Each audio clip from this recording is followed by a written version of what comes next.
High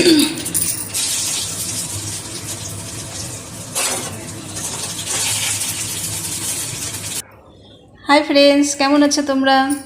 তো চলে এলাম আজকে আমার রান্নাঘরে সবজি বানাতে।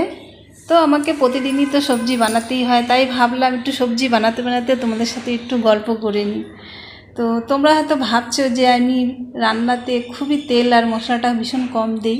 তো এটা ঠিকই দেখেছো, ভাবছো যে আমি সত্যি তেল মশলাটা একটু খুবই কম খাই। কারণ যত তেল মশলাটা কম খাবে তত আমাদের শরীরের জন্য ভালো। তা আমি সেটাই বলবো তোমাদেরকেও যে তেল মশলাকে অ্যাভয়েড করে চলো।